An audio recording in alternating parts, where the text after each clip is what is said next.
just ခွင့်မြင်ရမလားဟုတ်မြင်ရပါတယ်ဒီရှင် ဟုတ်ကဲ့ဆိုတော့မနေ့ကပြီးသွားတာဒီ pattern လေးကိုပြီးသွားတာပေါ့နော် pattern လေးကိုဟွာပြင်လိုက်ကြတာပေါ့ pattern လေးအထိကိုအော် menu section မှာတော့ပြီးသလောက်ရှိပြီပေါ့နော်ဆိုတော့သူ live server လေးနဲ့ဖွင့်ကြည့်မယ်ဒီချက်ကကြတော့ညီနေပြီးတော့ညီမတို့ဟာကြမညီနေဘူးဖြစ်နေဟုတ်ပါစစ်တက်တယ်ဒီရှင်စစ်တက်တယ်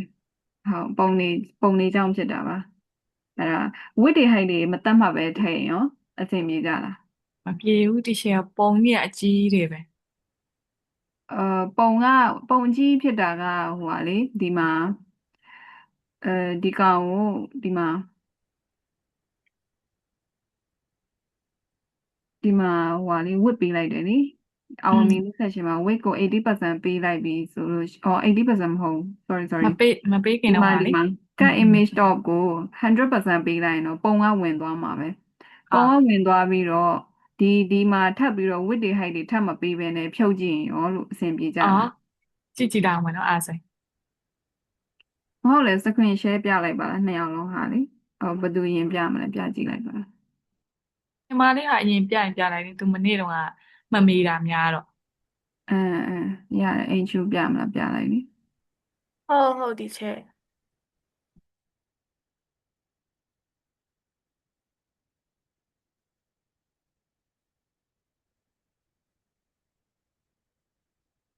ဆိုတော့live server လေးတစ်ချက်တော့ run ပြပေးပါလား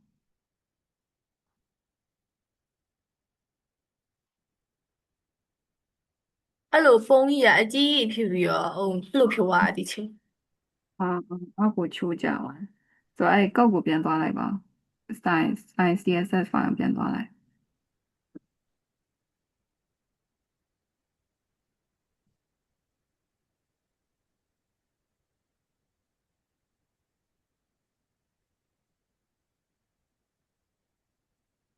အဲအဲ့ဒီမှာဘာကြောင့်လဲဆိုတော့ weight ကိုဟို400တောင်ပေးထားတယ်အောင်မီနု cut လေအပေါ်က cut ကို cut မှာ weight ကိုဘယ်လောက်ပေးထားလဲ cut မှာ weight ကို230ပေးထားတယ်ဆိုတော့220လောက်ပေးကြည့်ပါလား200မဟုတ်ရင်220လောက်ပေးကြည့်220လောက်ထားကြည့်လိုက်ပြန်သွားကြည့်လိုက် live server ကိုပြန်ကြည့်ကြည့်လိုက်ပြန် run စရာမလိုဘူးอืมဟောဆိုတော့၄ခုတော့ဝင်သွားပြီเนาะဟုတ်ဒီဝင်သွားရင်ဒီအပေါ်ကအဟွာလေးမညီတာကိုပြန်ညှိကြည့်ကြည့်မယ်ဟိုကုတ်ကိုပဲပြန်သွားလိုက်ပါ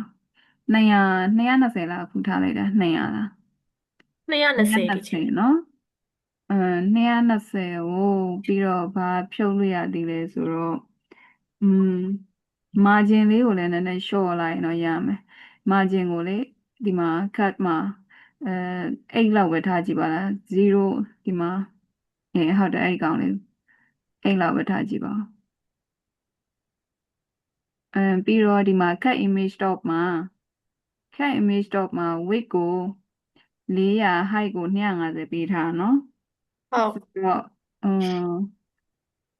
200လောက်ထားရင်ရောမညီဘူးလားဟလား ပိတ်ပင်ကြီးဖြစ်သွားတယ် height ကိုပြောတာเนาะအော်ထားကြည့်လိုက်မယ်ဒီချင်းဟုတ်ကဲ့ဆိုတော့ပြန်ကြည့်ကြည့်ပါဦးသူလည်းမညီကြအောင်เนาะ ဟုတ် reload လေးလုပ်ကြည့်ပါဦးမညီဘူးเนาะဆိုတော့အောက်ကmenu delicious snack ကိုတူပဲလားလို့ပဲလားဩနှစ်ခုကညီပြီးတော့နှစ်ခုကမညီနေတာအပေါ်ကကြတော့ညီဦးမညီနေတာอืมဆိုတော့ပြန်သွားကြည့်မယ်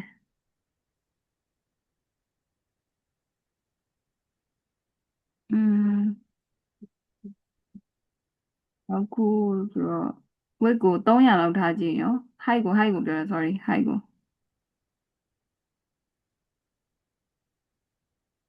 အဲ့ကျူစမ်းကြည့်သေးလားအိမ်မှာတော့ဟုတ်ဒီချက်လုံးကြည့်တယ်မနေ့ကအဲ့လားမရောက်ဖြစ်နေတော့ဟိုဟာဒီဟုတ်မှာ minimal height တောင်မှ ChatGPT မေးတော့ထည့်လိုက်သေးတယ် ဟုတ်လားဟုတ်ဒီချက်အဲမင်းဟိုက်ကိုအခုအဲ့ဟိုက်ကိုဖြုတ်ပြီးတော့မင်းဟိုက်ကိုခဏ comment ပေးကြည့်ပါလား comment ပိတ်လိုက်လေရတယ်ဟောတခါလေးဖြတ်လိုက်တယ်ရတယ်control S နေနော်ပြီးဟုတ်သွားကြည့်ရမှာဟုတ်ကဲ့နောက်ကြလည်းရှည်ရှည်လေးဖြစ်သွားပြီနော်ဟုတ်ဆိုတော့ခဏလေးဒ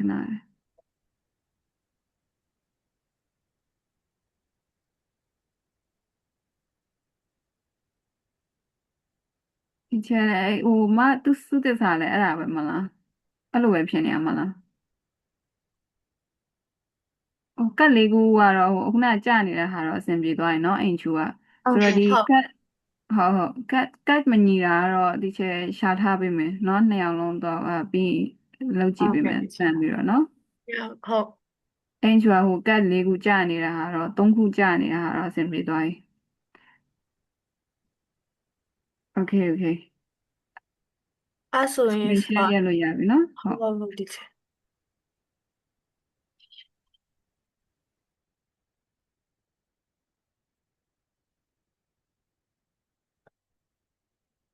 share screen မြင်ရမလား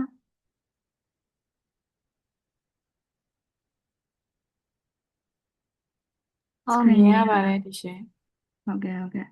ဆိုတော့ဒီမှာအခုဒီမှာ live server မှာကြည့်တော့ share တို့ button ကကြက်ကြီးဖြစ်နေသေးတော့ဒီလားဒီစာနဲ့ price နဲ့ order button နဲ့ကကြက်ကြီးဖြစ်နေတယ်ဆိုတော့သူ့ကိုဟွာလေးပေးဦးမယ် margin လေးပေးလိုက်မယ် margin ကိုသူ့ကိုtop bottom ကတော့left right ကတော့0ပဲပေးလိုက်မယ် top bottom 10 pixel လောက်ပေးလိုက်မယ်ဆိုရင်sorry ဟွာကို top bottom 10လောက်ပေးမယ် left right ကို0ပဲပေးတော့မယ်ဘာလို့လဲဆိုတော့ left right ကမလို့ top bottom ကလို့နေရဆိုတော့ okay ဆိုတော့အခုနည်းနည်းကြဲကြဲလေးဖြစ်သွားပြီပေါ့နော်ဆိုတော့အဲ့ဒီဟာလေးတစ်ခုထည့်ရမှာပေါ့ PDF မှာဆိုတော့အဲ့ဒီပြီးသွားရင်ဆိုရင်တော့ဒီဟိုပြီးသွားပြီပေါ့ our menu section ကပြီးသွားပြီဒီ about us section ကိုပြင်ရမှာပေါ့ဒီမှာ about us section မှာဆိုလို့ရှိရင်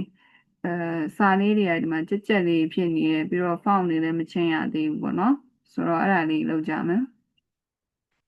ဆိုတော့ about us section မှာလည်းဒီမှာ ID ယူထားခဲ့တယ်เนาะ about us ဆိုပြီးတော့ဆိုတော့အဲ့ကောင်လေးကို copy ယူခဲ့ပြီးတော့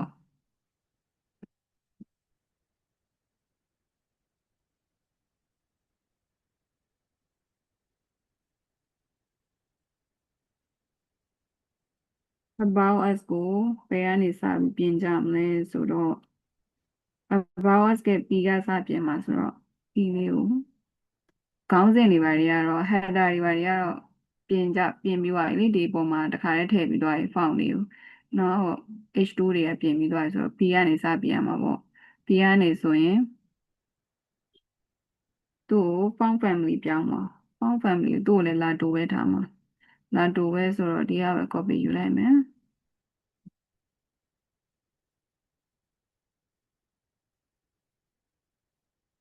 font family လေးပြောင်းမယ်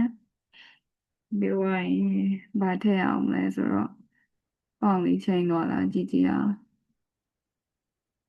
okay ဖောင်လေးလည်းချိန်သွားပြီเนาะ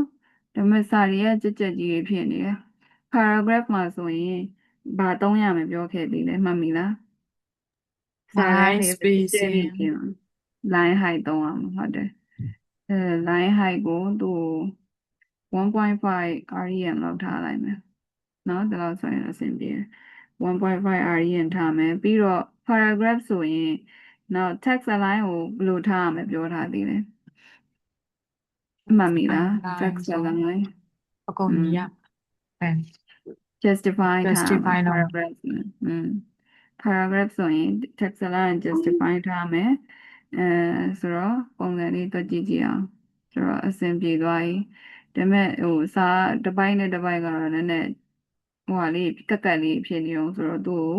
padding လေးပေးမယ် padding ကိုသူ့ကို10 pixel 0လောက်ပေးလိုက်မယ် ဆိုတော့တစ်ခုနဲ့တစ်ခုကတော့ကျဲသွားပြီပြီးတော့ဒီလိုပုံစံလေးရမှာပေါ့ about section လဲဆိုတော့အခု about ပြင်သွားတာလေးကိုအဆင်ပြေလား ဟုတ်ပြီပါတယ်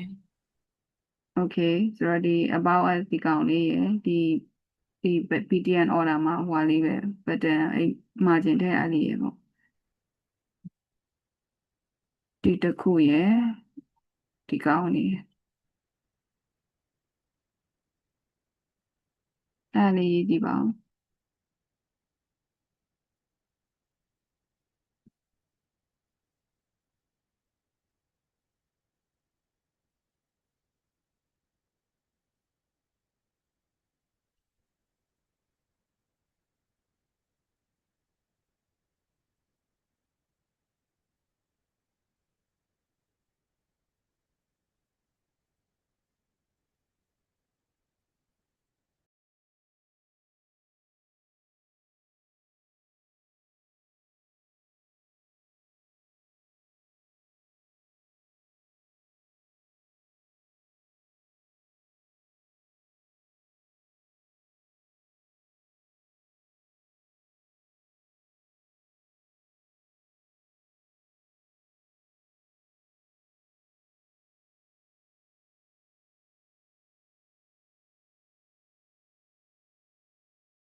ဆိုတော့ about us ရဲ့ P လေးလည်းပြီးသွားပြီဆိုတော့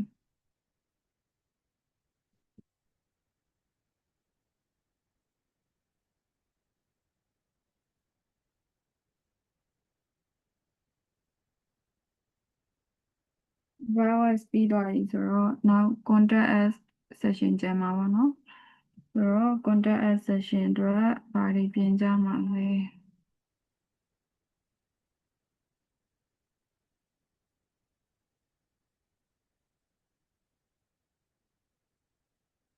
contact us မှာဆိုရင်ဘာတွေပြင်ဖို့ရှိလဲဆိုတော့ H2 ကတော့ပြင်ပြီးသွားပြီ H2 လေးကပြင်ပြီးသွားပြီဆိုတော့ဒီ paragraph တွေရှိမယ်ဒီ form တွေရှိမှာပေါ့နော်ဒီ paragraph ကနေအရင်စပြင်မှာပေါ့ဒီကောင်လေးကိုပိတ်ထားလိုက်တော့မယ် about us ပြီးသွားပြီဒီ contact us တို့ဆိုရင် contact us ရဲ့ P ကနေ P လေးကိုလည်း form ပြောင်းမယ်ဆိုတော့သူ့ကတတ်စီတွားရေးစရာမလိုတော့ဒီမှာတခါတည်းတွားပြီးတော့ grouping selector နဲ့တွားပြီးရေးလိုက်လို့ရတယ်ဆိုတော့ contact us ရဲ့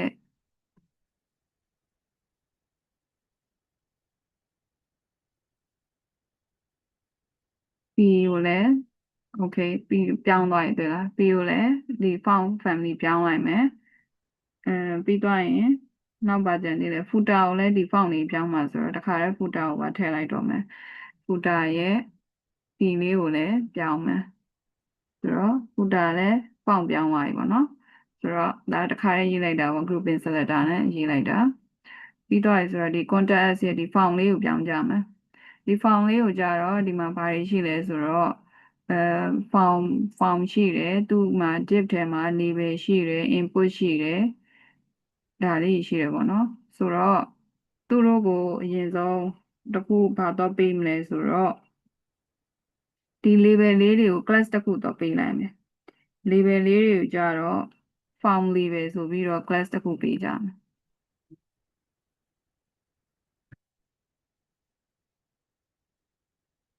အဲ့တော့ဒီအတွင်းထဲမှာယူအောင်ပါနော်သူတို့ကို class လေးနဲ့ form label လို့ပေးလိုက်မယ်ဒီ label ရဲ့ဒီတွန့်ကွင်းဒေါင့်ကွင်းလေးရဲ့အတွင်းထဲမှာပဲယူရမှာနော်ဆိုတော့ဒီ class လေး label တွေအားလုံးမှာတော့ပေးလိုက်မယ်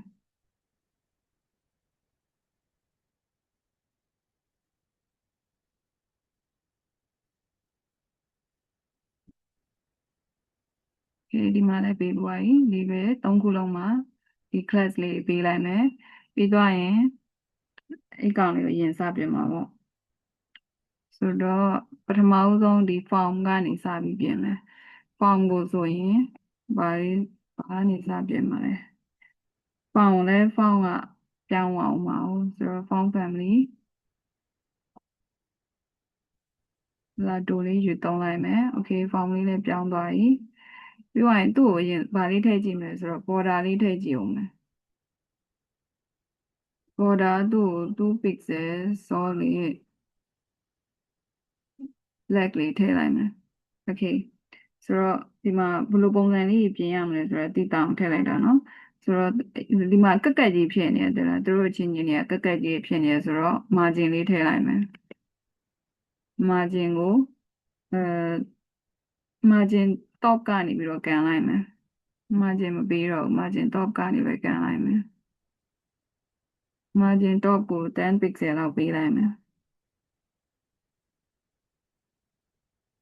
ဘာတွေပြုတ်ကျန်နေတာ margin ကို top ကနေ10 pixel လောက်ကန်လိုက်မယ်ပြီးသွားရတာဆို form ပုံစံလေးတော့အဆင်ပြေသွားပြီပေါ့ဒီကနေ့ space လေးတော့ကွာသွားပြီပြီးသွားရင် form ပြီးတော့ form ရဲ့ဒီ div ရှိသေးတယ်ဒီ div တစ်ခုလုံးဆိုရင်ဒီကောင်နှစ်ခုဒီ name တွေ label တွေ input တွေပါမှာပေါ့နော်ဆိုတော့ဒီ div ကို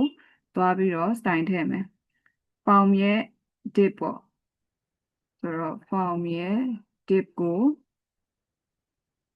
ဗာထည့်မှာလဲဆိုတော့ margin bottom ကနေပြီးတော့ကန်မယ်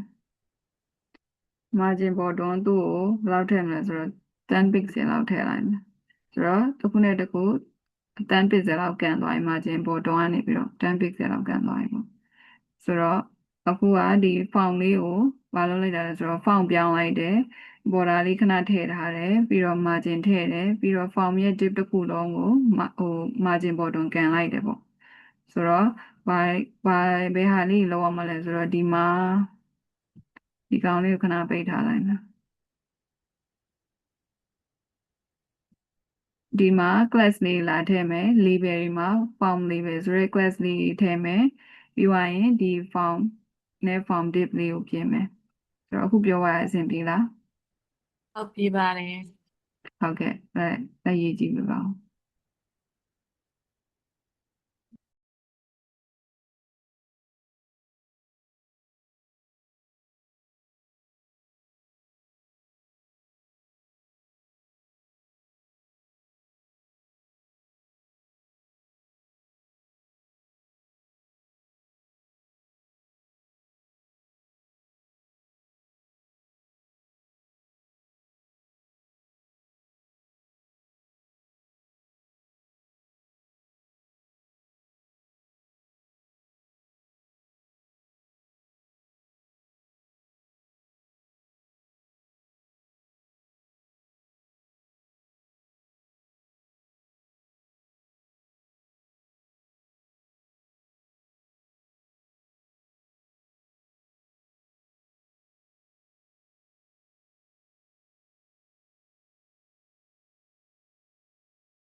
Okay ဆိုတော့ဒီမှာ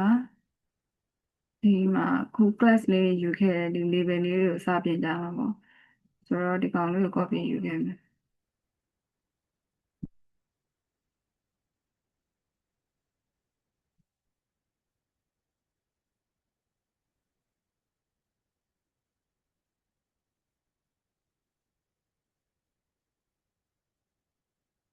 form label လေးတွေကိုအရင်ဆုံးပေးမှာလဲဆိုတော့ okay ဒီ border လေးကိုဖြုတ်လို့ရပြီเนาะဆိုတော့ဒီ border တွေကကိုပြင်တဲ့ပုံစံလေးတိတောင်လို့ထည့်လိုက်တာပေါ့နော် border လေးတွေပြီးထည့်ထားတဲ့ဟာလေးကိုပြန်ဖြုတ်လိုက်ပါဆိုတော့ form label အတွက်ဆိုရင်လည်းဘာအရင်ဆုံးထည့်မလဲဆိုတော့ border လေးရင်စထည့်ကြည့်မယ် border ကိုလည်း2 pixel solid border လေးအခုပေါ်လာပြီပေါ့နော်ဆိုတော့ဒီစာလေးတွေကိုတွေကဘာလို့ချင်တွေကလဲဆိုတော့အဲဟိုညာဘက်ကိုကတ်ချင်တဲ့စာလေးတွေကိုအညီညာလေးညာဘက်ကတ်ချင်တယ်ဆိုတော့ text align တို့ right ပဲထားလိုက်မယ် text align right လို့ပေးလိုက်မယ်ပြီးတော့ရင်သူကဟိုဟာ inline element လို့ပြောခဲ့တယ်เนาะဒီ form တွေဘာတွေဆိုတာက inline element ဆိုတော့သူ့ကို display ပြီးတော့display ကို inline block လို့ပြောင်းပေးမယ်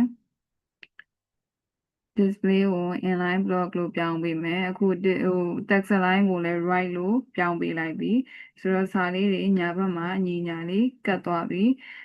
ပြီးတော့နောက်သူ့ကိုပါပေးလို့ရသေးလဲဆိုတော့ padding နေပေးမယ် padding ကို10 pixel လောက်ပေးလိုက်မယ်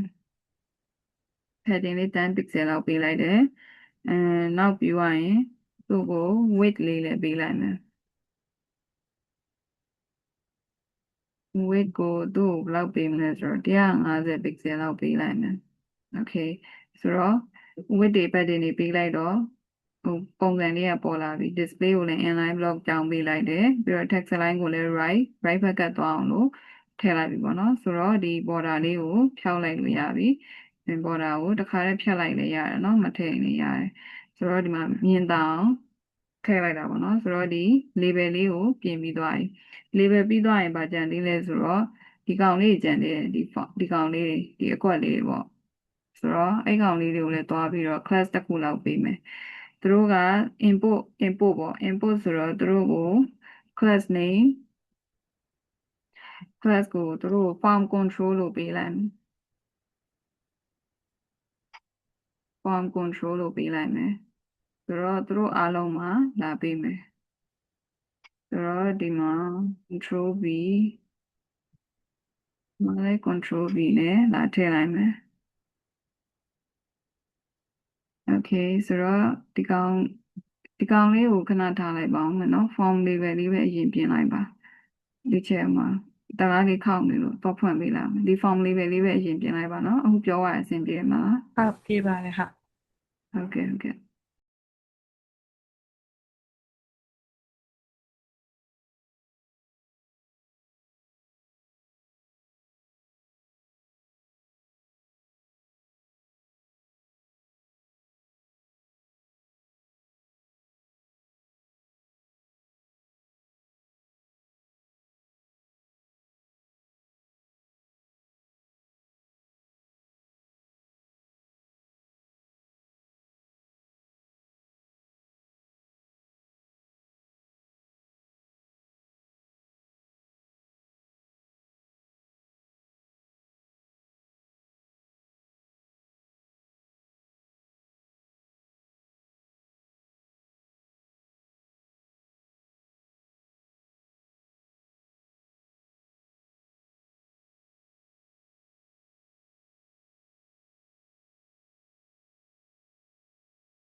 Okay ခုနက class ယူခဲ့တဲ့ form control လေးကိုပြင်ကြမယ်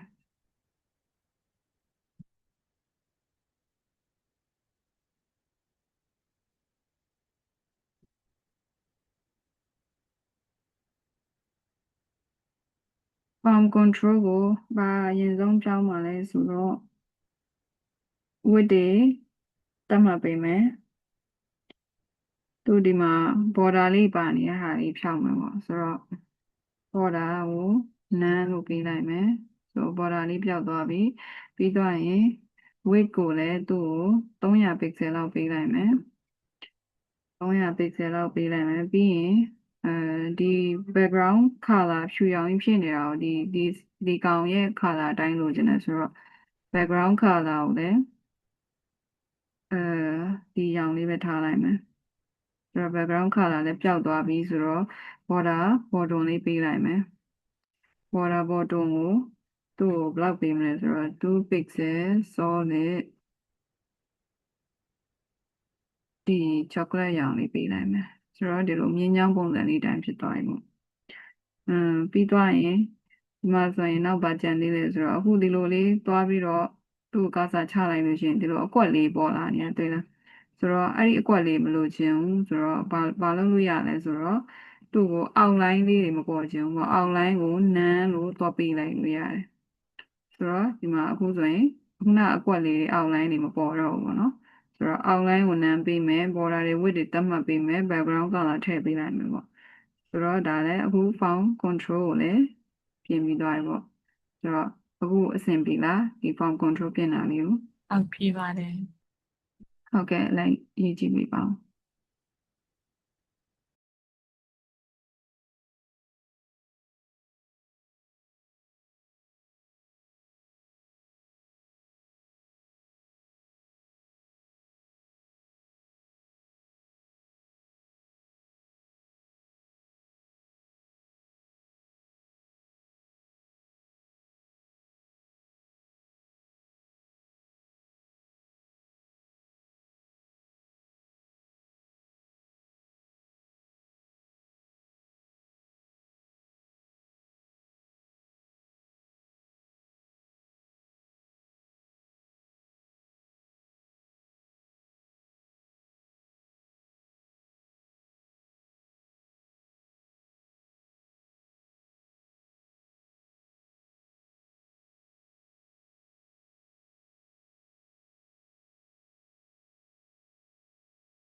းချက်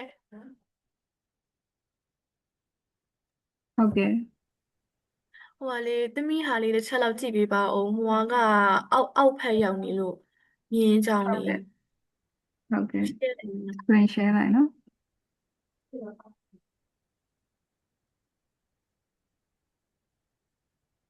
အဲ့လိုဖြစ်သွားလို့ဟုတ်ဟို style လေးကိုပြပေးပါလား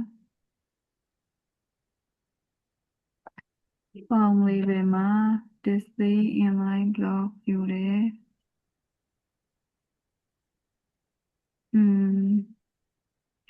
text align ကိုလည်း right ယူထားရနော်ဟိုကဗာလဲ live server မှာ run ကြည့်ရင်ရောအဲ့လိုပဲလား အဲ့စာပါမရမ်းသေးတယ်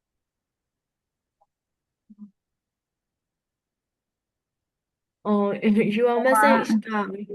ဖြစ် အာအဲ့ဒါ class ထည့်ခိုင်းတယ်လေ text ဟုတ် area မှာအောက်က text area ဆိုတဲ့နေရာမှာအဲ့ဒီ form control ဆိုတဲ့ text အဲ့ဒီ class ကိုပဲထည့်လိုက်လေဟုတ်အပေါ်ကဟာ control ဒီမိဟိုက double quote လေး double colon လေးထည့်လိုက်အောင်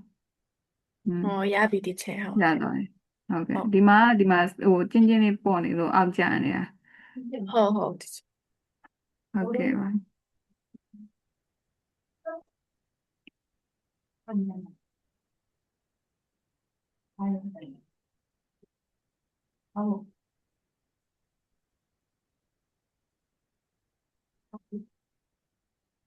ဒီချက်ရင်ကြည့်ပေးပါအဲ့လိုဘာလို့ဖြစ်ကုန်ပြီလဲမသိဟုတ်ကဲ့ဟုတ်ကဲ့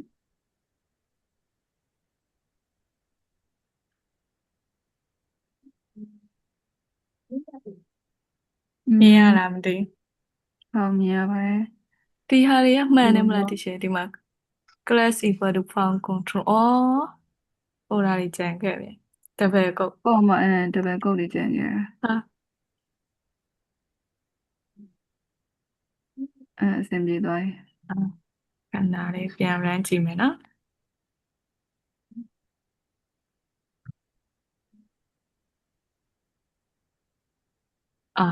ရပါပြီဟာโอเคဟာ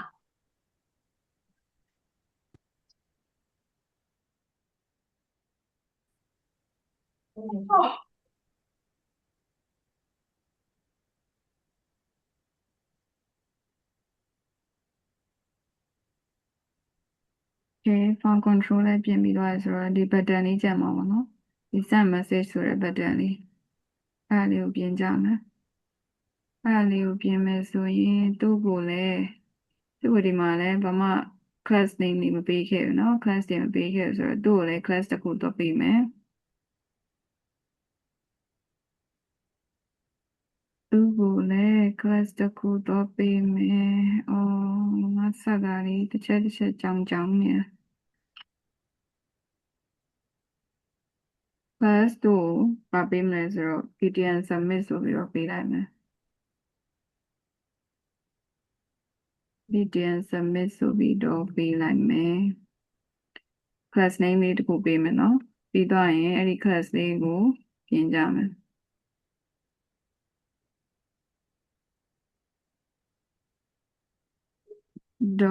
.ptn ဆိုပြီး MID submit တို့ဘာပေးမှလဲဆိုတော့အရင်ဆုံးမှာ border လေးပါနေတာလေးတွေကို border ကိုဖြုတ်မယ် border ကို none ပေးမယ်ပြီးတော့ရင် width တွေ height တွေပေးမယ် width ကို200 pixel လောက်ပေးလိုက်မယ်ပြီးတော့ရင် height ကိုလည်း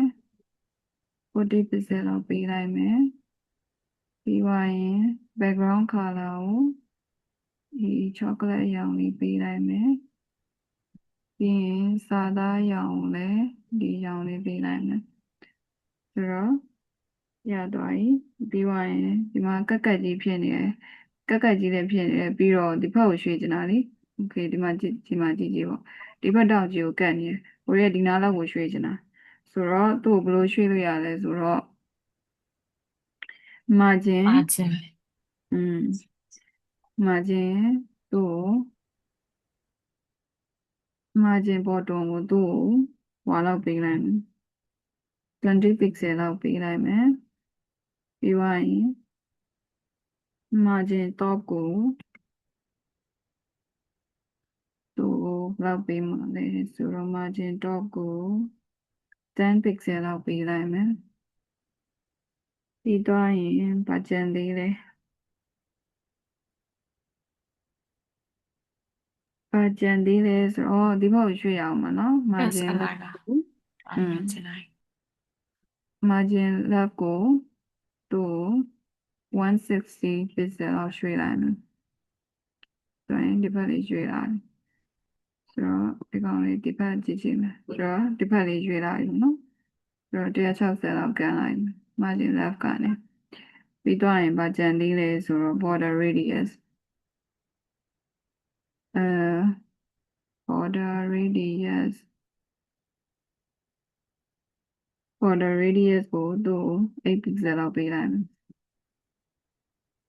okay ဒါဆိုရင်ဒီ BTN submit လေးလည်းရသွားပြီဆိုတော့အခုဒီမှာကြည့်မယ်ဆိုရင်ဒီကောင်လေးကိုသွားရင်ဟိုကာစာလေးချမယ်ဆိုရင်ဟိုလက်ပုံစံလေးပေါ်တဲ့ပုံစံမျိုးလေးပေါ့ကာစာပုံစံမျိုးလေးသွားပြီးတော့ပြင်မယ်အဲ့ဒါကြတော့ဘယ်လိုပေးလို့ရလဲဆိုတော့ zero ကာစာကို pointer ဆိုပြီးတော့ပေးလို့ရတယ် cursor pointer ဆိုပြီးပေးလို့ရတယ်ဆိုရင်ဒီမှာဒါလေးကိုနှိပ်မယ်ဆိုရင်လက်ပုံစံမျိုးပေါ်လာမှာပေါ့နော်ဆိုတော့အဲ့ဒါ cursor pointer နဲ့ထည့်လို့ရတယ်ဆိုတော့ဒီ BTN submit လေးကိုလည်းပြင်ကြည့်ပေးပါဦး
Okay အဲ့ဒါဆိုရင်ဘာပဲကြံတော့မှာလဲဆိုတော့ဒီ footer လေးပဲကြံတော့မှာပေါ့ဒီ copyright ဘာညာဆိုတဲ့ဟာလေးကိုအလဲကောင်လေး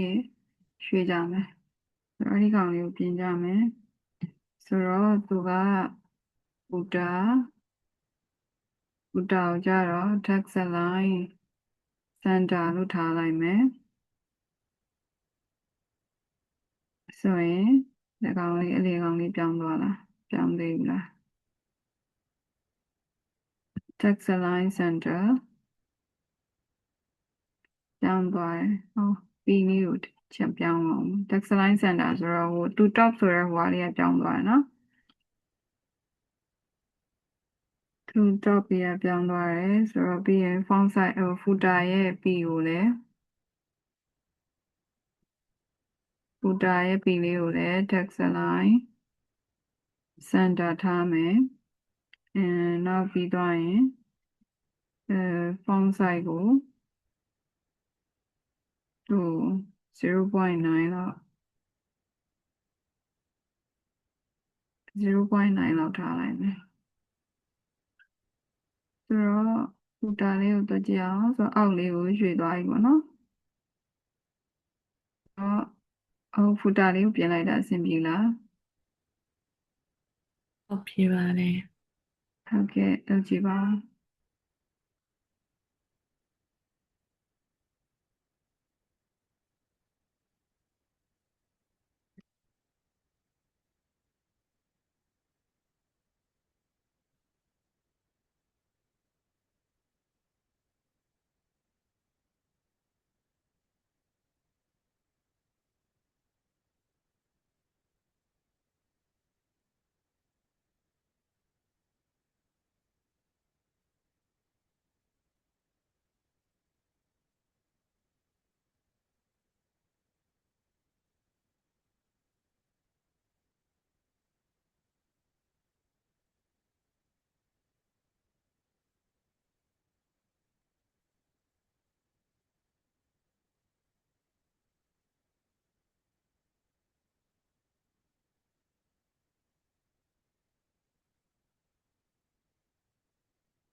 Okay ဆိုတော့ဒီ Forensic version လေးကပြီးသွားပြီပေါ့နော်ဒီမှာဆိုလို့ရှိရင်ဒီ link လေးတွေလည်းသွားလို့ရမယ် Okay သူ top ကိုသွားခြင်းနဲ့ဆိုရင်လည်းရတယ်ပေါ့နော်ဒါပေမဲ့အဲ့မှာတစ်ခုရှိသေးတယ်ဒီ to top ကိုသွားလိုက်လို့ရှိရင်ဥပမာဒီမှာတစ်ခု contact ကိုသွားခြင်းနဲ့ဆိုရင်လည်းသူသွားလိုက်တာမြန်မြန်ကြီးတွေ့လား contact ကိုနေလည်းချက်ချင်းရောက်သွားတယ်ဒီကောင်ဆိုလည်းလိုပဲ to top ကိုနေလည်းချက်ချင်းရောက်လာတယ်ဆိုတော့ကိုကအဲ့ဒါလေးတွေကို smooth ဖြစ်အောင်လည်းထည့်လို့ရတယ်ပေါ့နော် smooth ဖြစ်အောင်ထည့်မယ်ဆိုရင်သူ့ဗမာထည့်ရမှာလဲဆိုတော့ဟုတ်ပထမဆုံးဒီ padding ပေးထားတယ် body တတ်မှတ်ပေးထားတယ် header တို့ဘာတို့အားလုံးမလာခင်မှာသူ့ကိုဒီဟိုတော့ပေးရမှာပေါ့နော် HTML မှာကိုကပေးချင်တာဆိုတော့အဲ့ဒီအားလုံးရဲ့ထိပ်ဆုံးမှာတော့ပေးရမှာပေါ့နော်ဒီ padding တွေဒါတွေကြီးညာထားတဲ့အောက်မှာလာထည့်မယ်သူ့ကိုဗာထည့်ရမှာလဲဆိုတော့ HTML ကိုအဲကိုကဗာပေးလို့ရလဲဆိုတော့ scroll behavior ဆိုတာရှိတယ် scroll behavior ဆိုတာရှိတယ်အဲ့ဒါကို smooth ဆိုတာလေးပြောင်းပေးလိုက်ရင်ရတယ်ဆိုတော့အဲ့လေးကိုစမ်းကြည့်မယ် scroll behavior ကို smooth လို့ပေးလိုက်ပြီဆိုရင်ဥမာ okay contact ကိုသွားမယ်ဆိုရင်သူက scroll ပုံစံလေးသွားလိုက်တယ်တွေ့လားအခုနကကြာလို့မဟုတ်တခါတည်းချက်ချင်းသွားလိုက်တာ okay သူ top ကိုနှိပ်ကြည့်မယ်ဆိုရင်လည်းလို့ပဲ scroll ပုံစံလေးနဲ့ smooth ဖြစ်ဖြစ်လေးသွားလိုက်တာပေါ့နော်ဆိုတော့အဲ့ဒါလေးကိုအဆင်ပြေလားဟုတ်ပြီပါတယ်ဟုတ်ကဲ့ဒီ universal rule နဲ့ကြီးညာထားတဲ့ရဲ့အောက်မှာလာထည့်မှာပေါ့နော်ဒီကောင်လေးဒီ HTML ဆိုတဲ့ဟာလေးထည့်လိုက်ပါ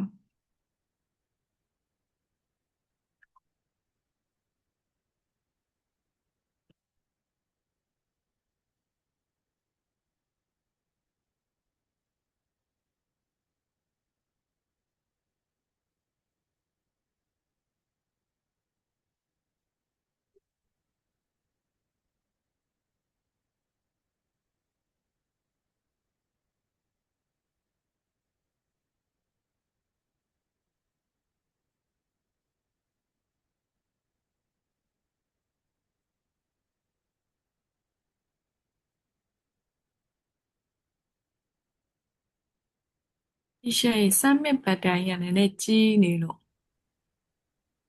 ဟုတ်လားဟုတ်ဟုတ်ပြပါလား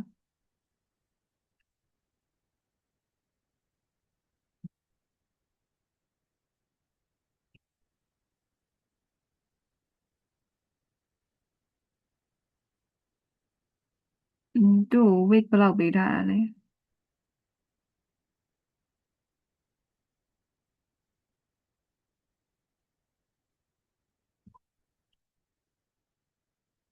weight ကို400ပေးခဲ့တာ哦 margin bottom မဟုတ် weight ကို300လောက်ပဲပေးလေ300လောက်ဆိုတော့ပဲ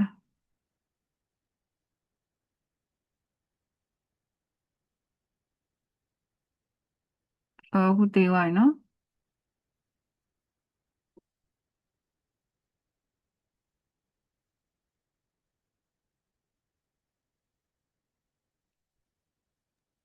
200လောက်လုပ်လိုက်ရမလားဒီရှယ်250လားနည်းနည်းကြီးနေတယ်လားရတယ်ကိုယ်အဆင်ပြေသလိုဒါအဟုတ်ချိန်ကြီးပဲနော်ဟုတ်ကဲ့ဟုတ်ကဲ့ဟုတ်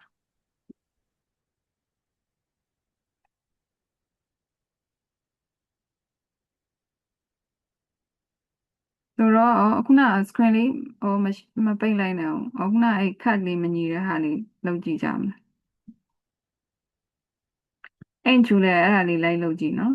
ဟုတ်ဒီချေဟုတ်ကဲ့အဲ့ဒီ cut ကိုသွားလိုက်ပါလားအဲ့ style မှာပဲနော် style ရဲ့ cut ကိုသွားခိုင်းတာအဲ့ဒီမှာအဲ display က inline block ပေးခဲ့တယ်နော်ဆိုတော့သူ့ကို vertical height မပေးခဲ့ဘူးเนาะသူ့ height ကိုသူ280 pixel လို့ပေးကြည့်ပါလား height တစ်ခုပေးကြည့်လိုက်280လောက်ထားတာပြီးသွားရင် vertical align top လို့ပေးလိုက်ပါ vertical align VRDI အဲ့ကောင်ကို top လို့ထားကြည့်လိုက် top okay ဥမာပြန်သွားကြည့်ပါ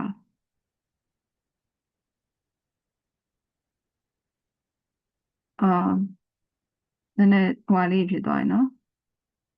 ကန်ထွက်သွားပြီဆိုတော့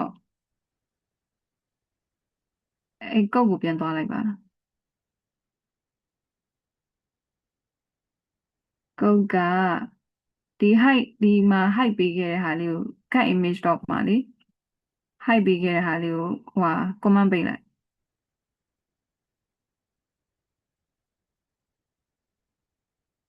okay မဟုတ်လေ command ပြန်ဖွင့် control slash ပြန်နှိပ်လိုက်အဲ့ဒီ height နဲ့အဲ့ height ရဲ့250 pixel အဲ့ဒီကြားထဲကတနေရာမှာကစားချလိုက်control slash နှိပ် control slash နှိပ်လိုက်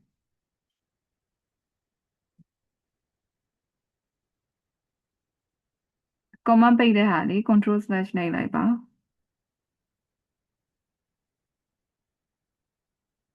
ကြာလားမသိဘူးဝါစုသစ္စာ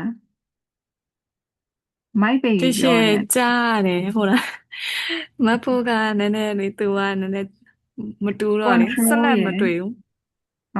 question mark နဲ့ slash နဲ့ရှိရလေ question mark ပါမှာအဲ့မှာရှိ option မတယ် နဲ့ slash အင်း control slash ကိုနှိပ်လိုက်အခုန control command ပိတ်တာပါနှိပ်တယ် ကိုနေ့ကကြောင့် slash star slash slash ဆိုပြီးအဲ့တိုင်းနှိပ်လိုက်တာအဲ့တိုင်းလေးပဲနှိပ်လေရတာပဲအဲ့ဟာဟာဂျားထဲမှာကစားချလိုက်ထိတ်မှသွားမချနဲ့အော်ဟာပြန်နှိပ်ကြည့်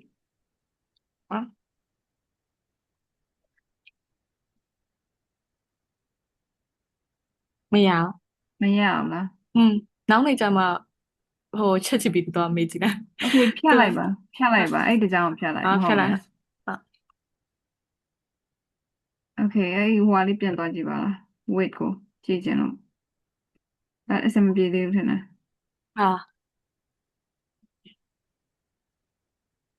okay ဆိုတော့အခုနပုံစံအတိုင်းပဲထားလိုက်ပါခုနမပြင်ရသေးတဲ့ပုံစံအတိုင်းပဲထားလိုက်မယ်ဆိုတော့ ပြင်ရပြန် control Z ပေါ့နေလိုက် control Z MacBook ကတူလားမတူလားမသိ control Z ပြန်နှိပ်မတူတော့မတူရတယ်သူ့ဘာပြန်လဲနှိပ်လိုက်လောက်ချင်တယ်ဖက်နှိပ်အခုနပုံစံအတိုင်းပဲဖြစ်သွားအောင်อืมရရပြီဟုတ်နော်อืม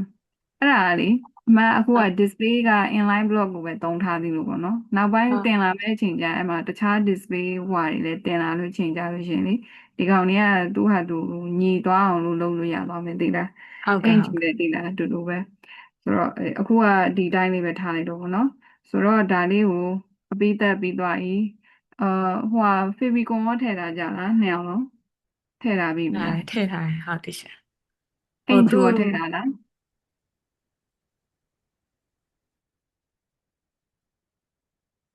အင်ဂျူရောထည့်ထားသေးလား Fevicol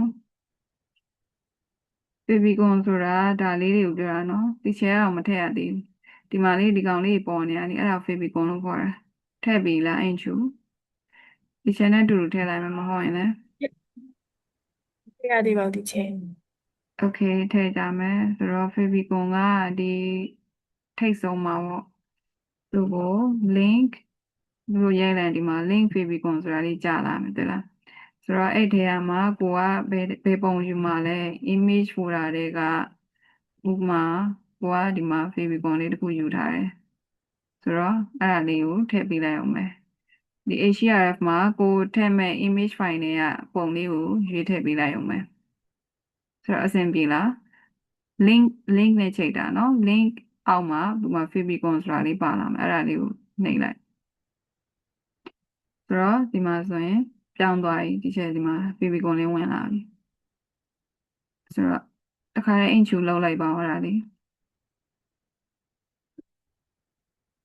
ပုံရှိလားမရှိရင်လောလောဆယ်တော့တစ်ခုခုထည့်ထားလိုက်ပါ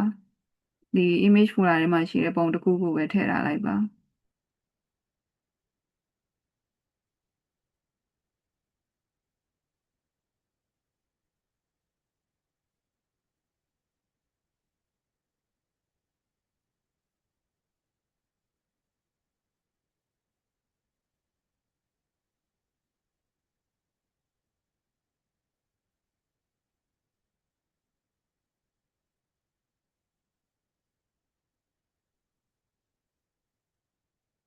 ဒီချက်ပုံကလေဟိုမျိုးရှိတဲ့ပုံလောက်ပဲထည့်ထားလေးလေရမလားမသိရတယ်နောက်ပိုင်းကျမှကိုယ့်အကိုပြင်ထည့်ခြင်းတဲ့ပုံထည့်လေရတယ်နော်ဆိုတော့ ဟုတ်ဒီချက် โอเคဆိုတော့ဒါဒီချေတို့ပြင်လိုက်တဲ့ forensic ပုံစံပေါ့နော်ဒီမှာဆိုရင် forensic version တွေကတော့ဟိုကိုယ်စိတ်ကြိုက်ကိုပြီးရင်ပြန်ပြင်လို့ရတယ်ပေါ့နော်အခုလောလောဆယ်ဒီချေတို့ ਨੇ တူတူဒီလောက်ပဲပြင်လိုက်တာပေါ့နော်อืมဆိုတော့ဒါကို Gitboard တင်ကြမယ်ဒါပထမအစကတည်းကဟို Gitboard တင်ထားပြီးသားဟုတ်တယ်မလားတင်ထားပါတယ်အရစာင်းနဲ့ပါပိုင်းတွေကဆယ်ပုံမှာတင်ထားပြီးသားอืมဆိုတော့ဒါပေမဲ့အခုဒီမှာပြင်ထားတာတွေ file တွေထပ်ထည့်ထားတာတွေရှိတယ် style တွေထည့်ထားသေးတယ်ဆိုတော့အဲ့ဒီထပ်ပြင်ထားတဲ့ဟာတွေကိုပါသွားပြီးတော့ပြင်ကြဟို keyboard တင်ကြမယ်ဒီချက်စက်ကလေးငကြောင်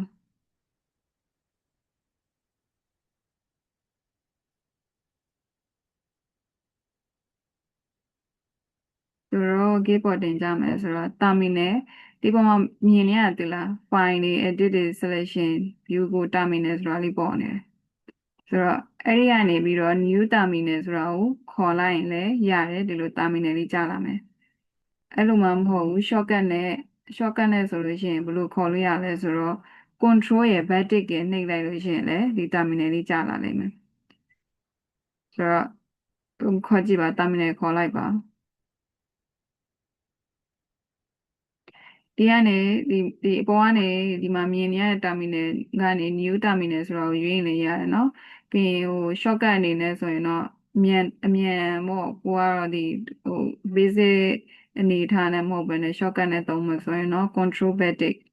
လေးကိုနှိပ်လိုက်မယ်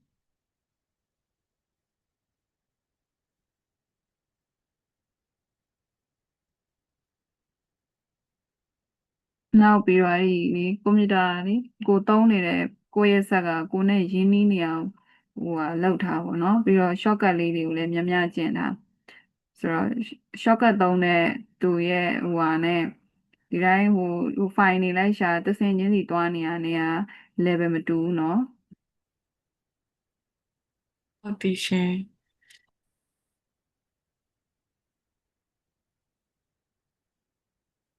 ဟုတ်တာမီနယ်ဖွင့်ပြီးသွားပြီလား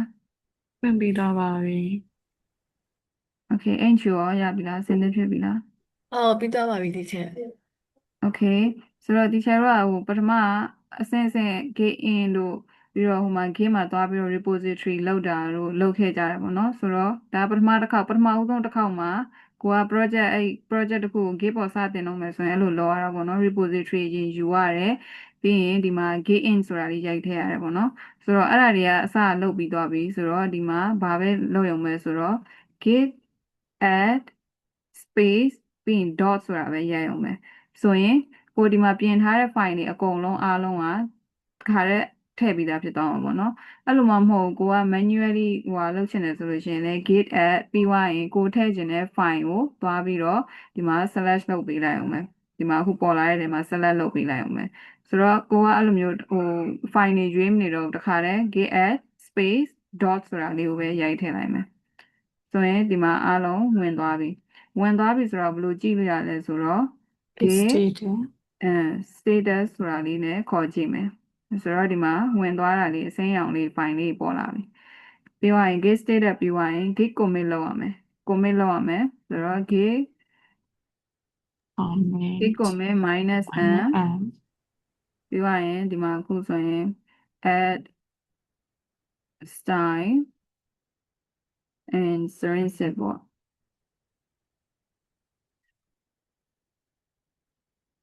edit style and string set ဆိုပြီးတော့တစ်ခုခု command တစ်ခုထည့်ပေးလိုက်မယ် git commit minus m နဲ့ command တစ်ခုထည့်ပြီးသွားရင်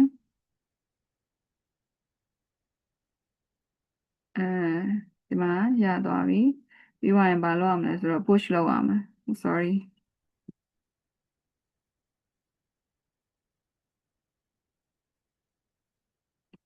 သူ့ push လုပ်ရမယ် commit လုပ်ပြီးရင် git push လို့ရိုက်ပေးလိုက်ဆိုရင်အခုဆိုရင်ဒါသူဝင်သွားပြီဝင်သွားပြီဆိုတော့ကိုကဘာမှသွားပြီးတော့ check လုပ်မှာလဲဆိုတော့ကိုလေးဒီမှာတင်ထားပြီးသား parcel မှာသွားပြီးတော့ check လုပ်ရင်ရတယ်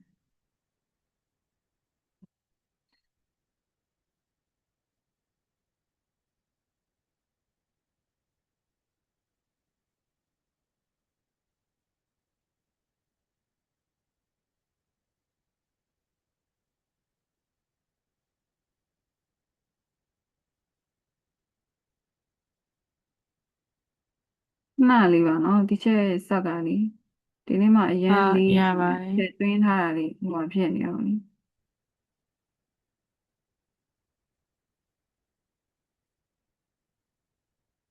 အဲ့လိုပဲရေးရဲ့အကြောင်းရဲ့ဆိုရင်ကိုကဒုက္ခပဲဆိုရင်ဒီချက်ရဲ့ဒီ string set ဒီကောင်လေးကိုလာပြီးတော့နှိပ်ကြည့်လိုက်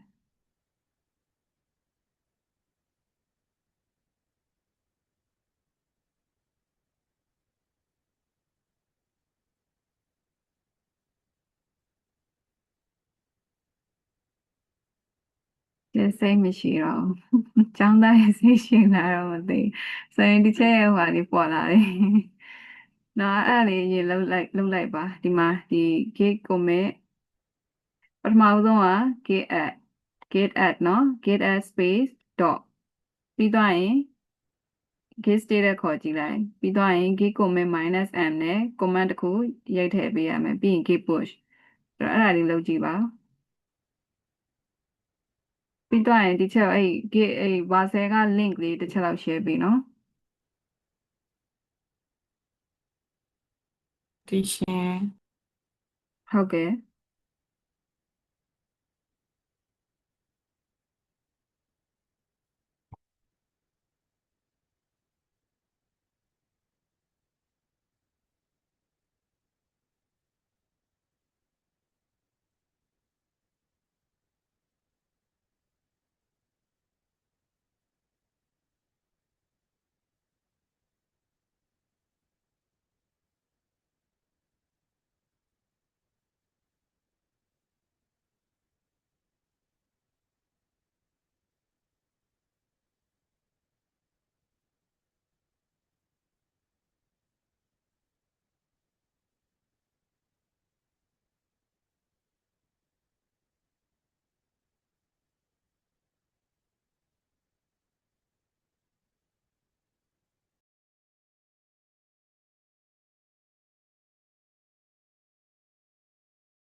ဒီရှင်ဘာဆယ်ကကိုဘယ်လိုယူရမလဲလင့်ကိုပြောတာอ๋อโอเคပြပေးမယ်နော်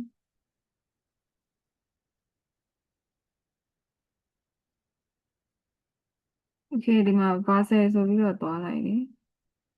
အဲ့ဒါဆိုရင်ကိုယူထားတဲ့ project တွေထဲဝင်သွားမယ်အဲ့မှာအခုဒီ syringe ဆိုရင် syringe ကိုနှိပ်လိုက်အဲ့မှာဒီမှာတွေ့လား deployment ဆိုတာလေးပေါ်လာတယ်အဲ့ link ကို share ပေးရမှာလीဟာဟုတ်ကဲ့အဲ့ link ကို share ရင်လည်းရတယ်ဒီ domain ဆိုတဲ့ကောင်ကို share ရင်လည်းရတယ်တူတူပဲဟာအဲ့ဒီကနေသွား share စရာမလိုအမှန်ဆိုရင်လေဒီ gig ကိုခေါ်လိုက် gig မှာဆိုရင်ဒီမှာအခုကိုဟာယူထားတဲ့ဒီပိုလွယ်ဟုတ်တယ် syringe ရှိတယ်လေဘယ်ရောက်သွားလဲငါ syringe where is ရှာမတွေ့ဘူးဟောဒီမှာဆိုရင်ဒီမှာဒီ link လေးကိုလာ share ပေးလိုက်အောင်မယ်လေတဲ့လားအဆင်ပြေလားဟုတ်အဲ့ဒါရေးတယ်ဟုတ်တယ်ရှင်โอเคအဲ့ link လေးကိုလာ share ပေးလိုက်ရင်ရတယ်ဟုတ်ကဲ့ဟုတ် chat ထဲမှာဟို Discord ထဲမှာ share ပေးလိုက်ရင်လည်းရတယ်နော်ဒီ chat ထဲမှာ ဟုတ်ကဲ့ share ပေးထားရင်လည်းရတယ်ဒီ share ဟုတ်ပြီးရင်ကြည့်ပေးမယ်ဟုတ်ကဲ့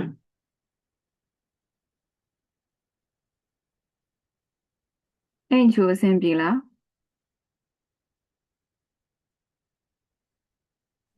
ဟုတ်ဒီချေဟိုကိုကေကလိုင်းကကြာနေတော့အလားဝင်လို့မရဖြစ်နေတာလက်ကြာနေဒီချင်းโอเคရတယ်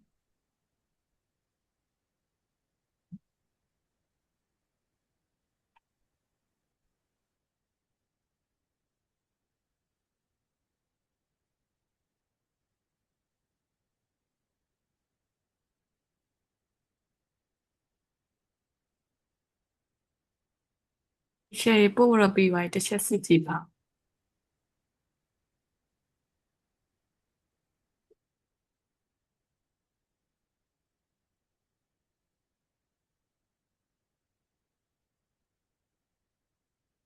ဒါက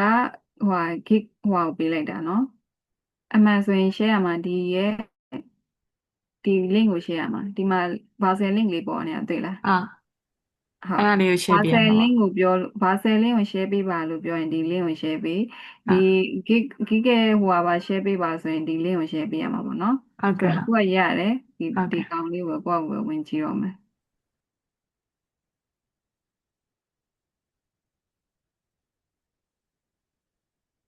okay delicious cake ဒီခက်လေးတွေကတော့ဒါနောက်ပိုင်းအဆင်ပြေသွားလိမ့်မယ်နော်ဟုတ်ကဲ့ဟုတ် pattern လေးတွေရပြီ contact form လည်းရတယ်ဒီ two top ကဘာလို့အလဲကိုမရွေးလာရလဲအလဲကိုရွှေ့လိုက်ကြရမဟုတ်လားဘယ်ဟာနေလဲဒီရှင်ဒီ two top button လေးဒီဘက်တောက်မှာကန်နေအောင်အမှန်အလဲမှာဒီရွှေ့လိုက်ဟာလေးလားကြရဟုတ်တယ်ဒီ two top ဟာ button အဲ့ဒါလေးမသိနိုင်ဘူးဒီဟာလေးပဲရှင်းလိုက်ပြီ okay နောက်ပြီးကြရင်ရွှေ့လိုက်ပေါ့ရွှေ့ပြီးသွားရင်ကိုတခုခုပြင်ပြီးတိုင်း git ပေါ်ဒီ git မှာဒီ update တင်ကျင်တယ်ဆိုရင်အခုနကအတိုင်းပဲ step တိုင်းပဲပထမဆုံး git add space dot ပြီးသွားရင် git commit -m နဲ့ command တစ်ခုထည့်ပေးရမယ်ပြီးသွားရင် git push လိုက်အောင်ပဲပေါ့နော်ဒီ3ဆင့်ပဲဆိုအဲ့တော့ဒါဒီရှင်အဲ့ဒါလေးပြန်ပြပေးပါအောင်လားဒီဥစ္စာလေးဒီ okay ဥစ္စာလေး command လေးကိုရေးပေးလိုက်မယ်ဟုတ်ကဲ့ဟုတ်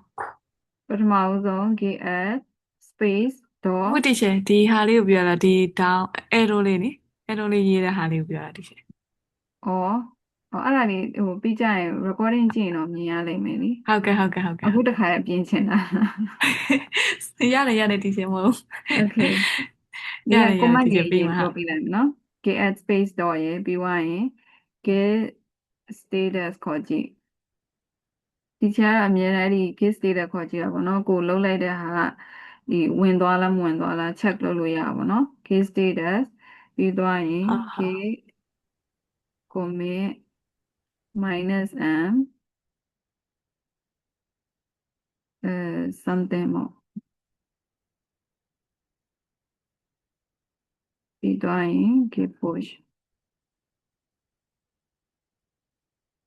ဆိုတော့အဲ့ဒီ command line လေးကိုနောက် project ဒါ project တွေကိုကရှိပြီးသား project ကိုပြင်ထားတဲ့ဟာတွေကို add လုပ်ရင်သုံးရတာပေါ့နော် တီချယ်ရေ ဟုတ်ကဲ့ ဟိုကကိုကေကလေအခုထိအဲ့ဒီ GitHub ကဖွင့်လို့မရဖြစ်နေလို့ line ကမရဘူးဖြစ်နေ ဟုတ်လားဒီမှာဒီဟုမှာ တ် ဟိုလောက်လိုက်တာတော့ keep push လိုက်တာတော့အဆင်ပြေသွားတယ်မလားဒီလိုမျိုးပေါ်လာလား ဟုတ်ဟုတ်ပေါ်လာတယ်တီချယ်ဟုတ် โอเคအဲ့ဒါဆိုရင်တော့ရပါတယ်အဲနောက် line ကောင်းသွားရင်တန်းချိန်ပြီးသွားရင် share ပေးထားလိုက်เนาะဒီချက်ဟိုကနေ Discord ကနေ ဟုတ်တီချယ်ဟုတ်ကဲ့ โอเคဆိုတော့ဒီနေ့ကဒီ string zip ကတော့ဒီလောက်ပဲပေါ့ပြီးသွားရင်ဗာလေးတင်ချင်လဲဆိုတော့ background image ကိုတင်ချင်တာဒီနေ့ background image ကလေဒီမှာဗာဘယ်နေရာလေးမှာသုံးထားရလဲဆိုတော့ပြပေးမယ်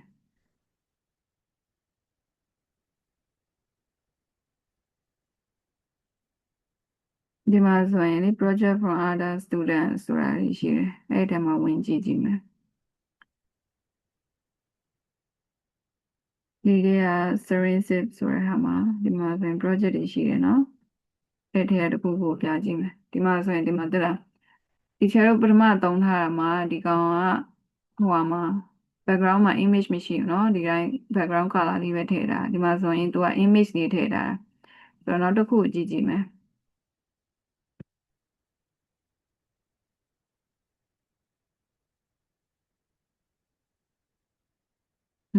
သူလည်းဒီမှာ image လေးထည့်ထားတယ်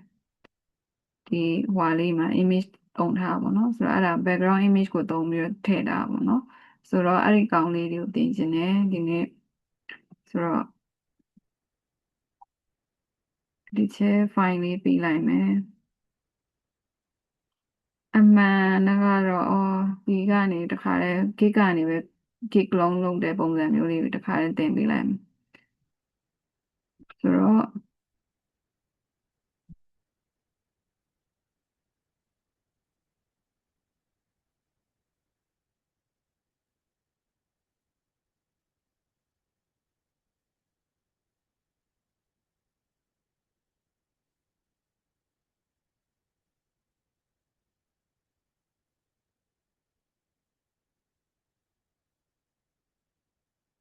ဒီချဲဒီ link ကို share ပေးလိုက်မယ်ဆိုတော့ဒါတီချဲ project ပေါ့နော်တီချဲ git ပေါ်မှာတင်ထားပြီးသားဒါ project ဆိုတော့ဒီ project ကိုကိုကဘယ်လိုပုံစံနဲ့သူများ project တွေကိုဘယ်လိုယူလို့ရလဲဆိုတာလေးပဲသင်ပေးခြင်းလို့ဆိုတော့ဘယ်လိုပုံစံနဲ့ယူမှာလဲဆိုတော့အခုတီချဲတို့ဒီ file folder တွေကိုသွားလိုက်မယ် folder ထဲမှာဥမာအခုတီချဲဆိုရင်ဒီမှာ batch 9ဆိုပြီးတော့ယူထားတယ် batch 9ဆိုတဲ့ folder တွေကိုသွားလိုက်မယ်သွားပြီးရင်ဒီမှာသွားပြီးတော့ enter ခေါက်ပြီးရင် cmd လို့ရိုက်လိုက် sorry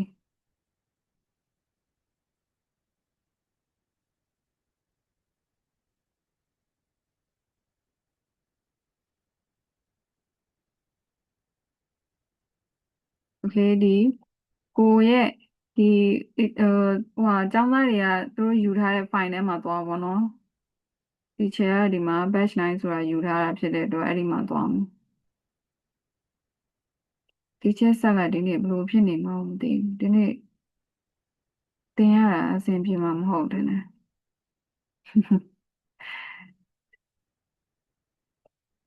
ဆိုတော့ဒီလောက်နဲ့ပဲဒီကောင်လေးကိုပဲပြောလိုက်တော့မယ် background property ဘာ file တွေဝင်လာတာတော့ကျမထည့်တာမဟုတ်ဘူးဆိုတော့ဟိုလေဒီချက်ဆက်ကလေအခုတော်တော်လေးဟိုဖြစ်နေလို့ဟန်းနေလို့ဒီနေ့ Serenity အဲ့ဒီ version အပြီးတက်တာနဲ့ပဲဟိုဖြစ်လိုက်မယ်နော်ဟုတ်ဆိုတော့ကဲ့ပါ page တီကိုချယ် ဟိုရသွားလားရ မ သွား ရ ပြီလား သေးဘူးတီချယ် line ကမရဘူးဖြစ်နေတယ်အဝိုင်းလဲနေတာတီချယ် ဟုတ်ကဲ့ဒီချက်ဆက်ကအဲ့လိုဖြစ်နေပါလေဟိုစာတင်နေတဲ့အချိန်မှာပြောရတာဟိုနားထောင်တဲ့သူကအာယုံမရပဲဖြစ်နေမှာဆိုလို့သိလားဆိုတော့ဟိုဒီနေ့အိမ်စာလေးပေးလိုက်မယ်သိလားအိမ်စာကဘာပေးမှာလဲဆိုတော့ ဒီလို syringe လိုပုံစံမျိုးအဲ့လို project လေးတစ်ခုရေးခဲ့ပေးပါ cake ဒီဟာဆိုရင် syringe ဆိုရင်ဒါ cake နဲ့ coffee shop ပေါ့နောက် categories တွေအများကြီးရှိတယ်ဥပမာဖုန်းတို့ပဲဖြစ်ဖြစ်cosmetic ပဲဖြစ်ဖြစ်အဲ့လိုမျိုးအများကြီးတွေရှိတယ်လေ floral shop တွေပဲဖြစ်ဖြစ်အဲ့လိုကိုယ်စိတ်ကူးထဲမှာရှိတဲ့အတိုင်းကိုရေးချင်တဲ့ပုံစံလေးတိုင်းအဲ့လိုမျိုးလေးဒီလို project လေးတစ်ခုရေးခဲ့ပေးပါ ဟုတ်ကဲ့ ဒီတစ်ပတ်အတွက်ပေါ့နော်ဒီတစ်ပတ်အတွက်မနက်ဖြန်မပြီးလဲရတယ်မနက်ဖြန်တခြားဟာတင်မယ်ပေါ့ဆိုတော့ မ ဒီ နေ့ တစ် က ပတ် မ အတွက် ရှိ ကို တော့ဘူးတီရှယ် မနက်ဖြန်ရှိတယ်ရှိတယ် assignment ကိုပြောတာ assignment ကဒီတစ်ပတ်အတွက်ကိုပေးတာ အာ မနက်ဖြန်မပြီးသေးရင်လည်းရတယ်လို့ပြောချင်တာ အော်ဟုတ်ကဲ့ ဟုတ်ကဲ့ဆိုတော့အဲ့လိုပုံစံလေးတွေဒီမှာအခုနပြောထားတဲ့ဒီ project ဒီဟိုဟာထဲမှာတွားပြီးတော့လေသူတို့စီကဟိုဟာလေးတွေတွားယူလို့ရတယ်ဒီလား reference လေးတွေယူပြီးတော့ကိုကရေးကြည့်လို့ရတယ်เนาะ ဟုတ်ကဲ့တီရှယ် ရေးကြည့်လို့ရတယ်ပြီးတော့ဘာပြောဖို့လဲ favicon ထည့်တာလေးတွေလည်းထည့်ခဲ့မယ်နောက်ပြီးတော့ဗာကြံသေးလဲဒီမှာcolor တွေ theme color တွေဘယ်လိုသုံးမှလဲcontrast checker နဲ့ချက်တဲ့ဟာလေးတွေလည်းအရင်ကပြောခဲ့ရเนาะအဲ့လိုမျိုးလေးနဲ့ဒီမှာဆိုရင်ဒါ coffee shop ကဒီ chocolate အရောင်လေးနဲ့ဒီအဖျော့လေးနဲ့ color သုံးထားတာပေါ့เนาะဆိုတော့ကိုယ့်ရဲ့ project နဲ့ကိုယ့်ရဲ့ shop နဲ့လိုက်မဲ့ color လေးတွေသုံးပြီးတော့ font လေးတွေသုံးပြီးတော့ project လေးတစ်ခုရေးခဲ့ပြီပါအဆင်ပြေလား ဟုတ်ရပါတယ် ဟုတ်တီ ဟုတ် ချာ ကဲ့ assignment နောက်ဗာမေးစရာရှိလဲ assignment နဲ့ပတ်သက်ပြီးတော့ မ တီ ရှိ ချာ ပါ assignment ကလေဘယ်တော့နောက်ဆုံးထပ်ရမလဲမသိ နောက်တစ်ပတ်အတန်းမစခင်အတန်းမဖြစ်ခင်နေရတယ် အော်ဟုတ်ကဲ့တီ နောက်တစ် ချာ ပတ်တနင်္လာအင်္ဂါတက်ရတာဆိုတော့တ Sunday နေ့ ထိ ပေါ့ ကို လေ အပြီးသက်ထပ်ပေးပါ ဟုတ်ကဲ့ပါ ဘာဆယ်ပေါ်မှာတစ်ခါတည်းတင်ပေးပါနော် git နဲ့ဘာဆယ်ပေါ်မှာတင်ပြီးတော့ဒီ git ရော git ရဲ့ code ကိုရောဒီအခုနမစုသစ္စာ share ပေးသလိုဒီရဲ့ git ရဲ့ deployment link ရဲ့ဒီဘာဆယ်ရဲ့ link လေးနှစ်ခုလုံး share ပေးပါနော် ဟုတ်ကဲ့ပါ Discord ကနေ share ပေးပါအဲ့ဒါကို ဟုတ်ကဲ့ဟုတ် ဟုတ်ကဲ့ assignment အဆင်ပြေမယ်မလားဒီပုံစံတိုင်းလေးပါပဲဒီ ဟုတ် ပုံ ကဲ့ စံတို ပြေ င်း ပါ မှ တ မ ယ် ဟုတ်ကိုနောက်ဒီမှာ project တွေတဲ့ reference တွေတဲ့ကြည့်ပြီးတော့သူတို့ဆီက design လေးကိုကြိုက်တဲ့ design ဒါမှမဟုတ်လည်းကိုတခြားလုပ်ချင်တဲ့ပုံစံ design မျိုးကိုစိတ်ကူးလုပ်ပြီးတော့ရေးခဲ့ပေးပါအခု project တစ်ခုလည်းကိုပြီးအောင်ရေးပြီးသွားပြီဆိုတော့အဲ့ဒါလေးကိုလုပ်ပြီးတော့ရေးခဲ့ပေးပါနော် Okay ဆိုတော့ဒီနေ့အတန်းကတော့ဒီလောက်ပါပဲမေးစရာရှိသေးလား ကျနည်းနည်းပြလို့ရသေးလားကိုနစ်ကဟာလေးဒီတောင်း ဟုတ် မနေ့ကညာ presentation ရှိတာလေရဓာတ်ပုံလေးပဲရိုက်ယူထားလိုက်မယ်တီရှယ် ဟုတ်ကဲ့ခဏလေးပါ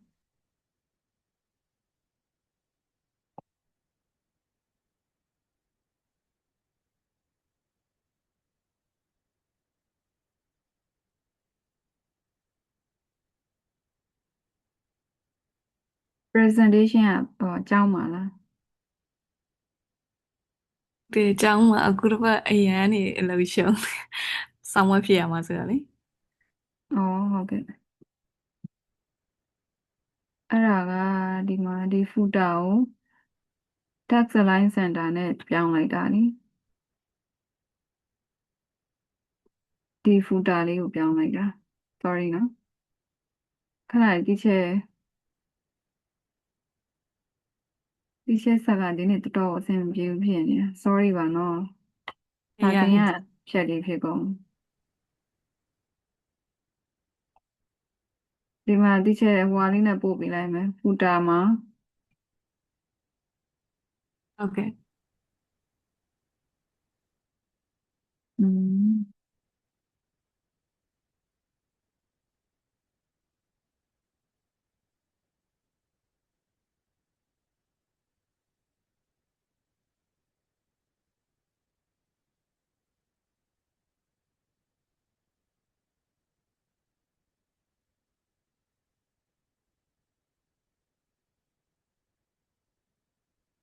အဲ့ဒါလေးကို အဲ့လေးပဲเนาะတီရှယ်ဟုတ်ကဲ့ဟုတ်ကျေးဇူးပါတီရှယ် ဟုတ်ကဲ့ ဟုတ်ကဲ့ဒီနေ့ကဒီလောက်ပါပဲနောက်မေးစရာရှိသေးလား